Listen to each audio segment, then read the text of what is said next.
So the other video talked about just the general aspects of what I want you to start thinking about as far as your classroom community. So this one is going to talk about the vision board, what it is, what I'm looking for, those kinds of things. So a vision board can be done on pretty much anything because it's just a representation of what you are projecting, what you're thinking for the future. So a lot of vision boards are done kind of on like whatever your future goals are. What are your long-term goals? Where do you see yourself in 5 or 10 years? Something like that. So we're taking that concept and we're applying it here to your future classroom.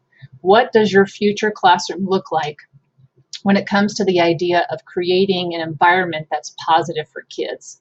And so again, in the other video, I kind of talk about what you need to think about when in terms of your classroom positivity and classroom culture and things of that. So this one, again, we're just focusing on what is the vision board.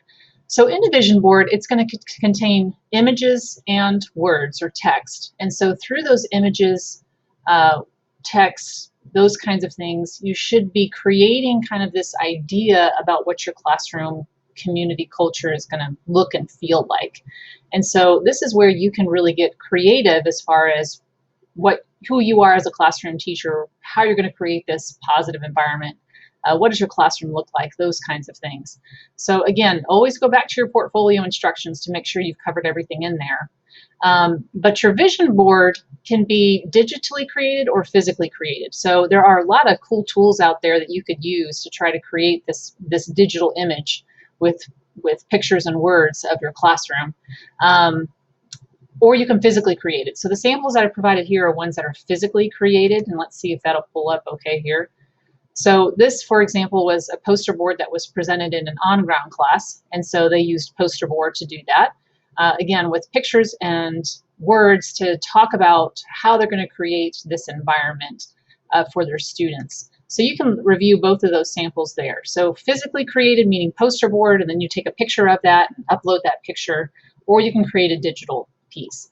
But the second component of that is you kind of need to talk me through what this vision board is saying about you. So yes, I should have a general understanding of what you're going for based on your pictures and your text, but I also want to kind of hear from you. So since we're not in this face-to-face classroom environment, what I'd like for you to do, rather than present it, is to create either an audio or video explanation that goes along with it. And it can be pretty short. We're talking 5 minutes.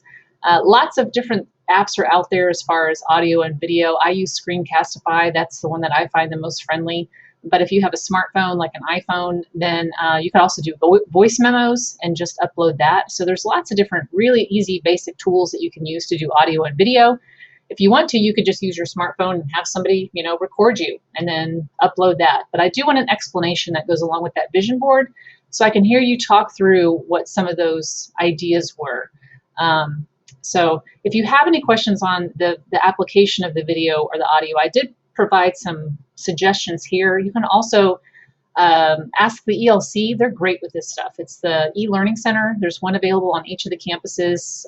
You could also call in, but they would love to help you figure out some of this technology stuff as far as audio, video, or even the digital vision board goes. But any other questions, please email me. That's the best way to get in touch with me quickly.